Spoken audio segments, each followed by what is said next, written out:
Hop in, buckle up, and get ready to lay it on the line. This is Not Speeding, Just Qualifying, a podcast that's just as fast as it sounds. What's up, family? I'm David Lawrence. Welcome to the Not Speeding, Just Qualifying podcast. Thank you guys so much for tuning in for today's episode. Question, are you subscribed to us? If not, what are you waiting for? Make sure you're dialed up, ready to go for pole position. Hit the subscribe button. YouTube Music, Not Speeding, Just Qualifying. Help us to get to 1,000 subscribers for the end of the year. And we got plenty more great content coming for you. I am on location at South Georgia Motorsports Park for the NHRA Southern Nationals. We're in a little bit of a rain delay on the Saturday here, but I have found quite the guest. Help me welcome to the Not Speeding, Just Qualifying podcast, four-time Top Fuel NHRA champion, Mr. Antron Brown. Antron, thanks for the time, my friend. Anytime. Just out here, just trying to let this rain dry out so we get this last qualifying run in, and we're ready to go out here, man. Feels good to be back here in Georgia. Georgia's always been a great place for us when we come racing, especially when we used to race up in the northern part of Georgia near Atlanta, on the north side of Atlanta and Commerce. Now we're here at South Georgia Motorsports Park. We're looking for some good things. I have a lot of memories at this racetrack that people don't know. I used to test my pro stock motorcycle back in the day here. Wow. Yes. So what was the track like back then when you were testing out your motorcycle? Well, when they brought this racetrack here, it was a state-of-art facility. Of course, the track's all concrete, all down. And, like the stands, it doesn't have the big stands like the mega tracks, but it brought that presence where you had a great racetrack surface. The air is always good because you're here on the East Coast, you're at sea level. And I think it was the beginning of the year, we was able to come down here like in early March time and have good weather, where it was that high 60, low 70 range, and the track was fast, and the guys set up to go to Gainesville for the Gator Nationals to get it done. So you mentioned the concrete. There's, of course, concrete and asphalt. How does a concrete strip differ from an asphalt strip? Well, concrete just stays way more consistent.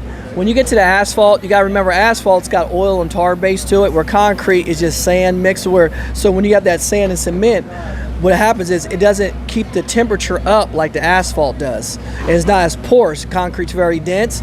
You're able to apply more rubber on it. When you apply more rubber, we're able to get more traction. Nice. So with that is, the asphalt will eventually catch up a little bit to it once the asphalt gets dried out. And you know how the asphalt turns to that white looking color because it's been bleached. Then it kind of plays hand in hand, but it's still more porous and core, where if you can't hold the rubber, you can't get traction. You ain't got no traction. You can't put those world record-setting ETs up on the board.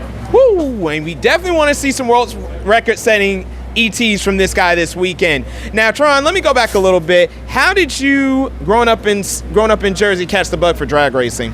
Man, it's all born from my family.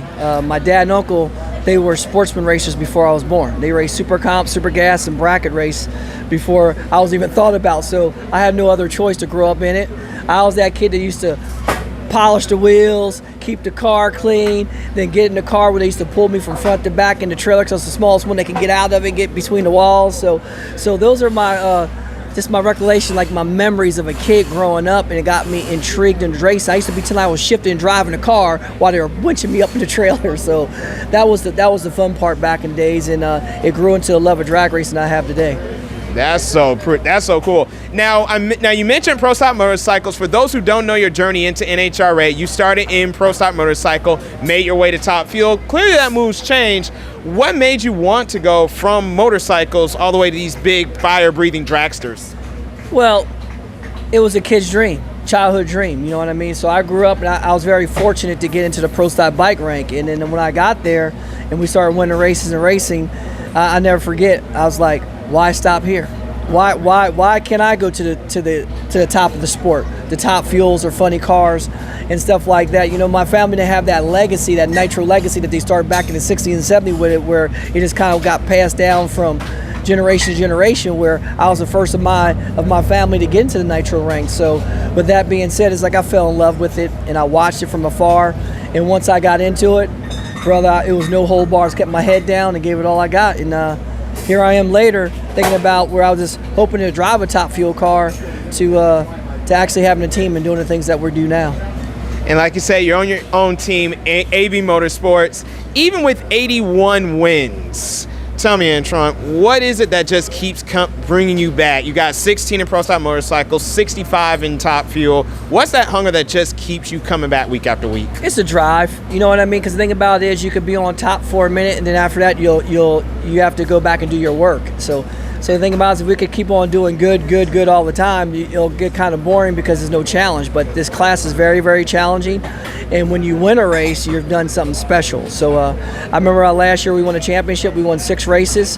And that's what you got to do to win championships. And our goal is still out there for this year, where we have to get our first race win for this year's that we got to work on. But once you get that underneath your belt, that's when the other ones start piling up and start coming to you. So our main focus right now is to get back in that hunt and let the gauntlet out on them. Man, we can't wait, and we know it's going to be one heck of a comeback. Before we go, Antron, I gotta take you on a hot lap. It's 3 rapid fire, less low questions. Kind of takes you away from the track. You ready? Yeah, absolutely. All right, here we go. Sector 1. What's Antron's favorite food? Pizza. Which toppings? Sausage and pepperoni, but the fresh clump sausage, like the tomato pie from New Jersey at Palermo's or Di Lorenzo's or a place like that. Oh, very good. Molto bene. We love that. Sector 2. If Antron was not in drag racing and you still want to stay in motorsports, what type of series would we probably see you win? Man, I tell you what, shoot, man, that's a hard deal to do. I always had a dream aspirations to be in motocross and supercross. So on the 2-wheel level like that, or definitely always had the need for speed for IndyCar. Ooh. We need to get him at the Indy 500. Hey, Doug Bolsey, you're watching. Let's get this guy in an Indy car. Let's get him in the 500. Finally, I love to end this with every guest I have. What is the biggest item, motorsports related or not, on your bucket list right now? The most what, you said? What's the biggest item on your bucket list, motorsports related or not? Oh, motorsports related. Oh, biggest bucket list? I want to drive an F1 car. Ooh. I've drove a whole bunch of other different like race cars, different stuff like that, but my biggest bucket list, Lewis, I will put you in this and you put me in your car. Let's do it. I want to see him in a Ferrari. I don't know about y'all, but I want to see him in a Ferrari, and I want to see him in the Indy 500. Antron, where can we find you on social media? Oh, Antron Brown TF on Instagram and Antron Brown everywhere else. And we have our own website, www.antronbrown.com. And just stay tuned with us on Facebook, Instagram, and man, we're out there all over the place. And TikTok, we got a little TikTok stuff going on too. We do it all over the place. So you'll never know where you'll see us, but definitely check us out anytime. And I want to see you on there, and we will respond back.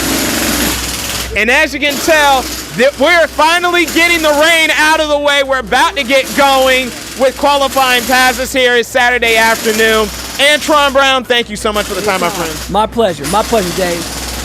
Real quick, that concludes today's episode. Before we go, I know Antron's got to get out of here, but before we go, we just want to remind you, follow us on social media. We are at NSJQ Podcast, X, Instagram, Blue Sky, TikTok, and we're at Facebook at the Not Speaking Just Qualifying Podcast.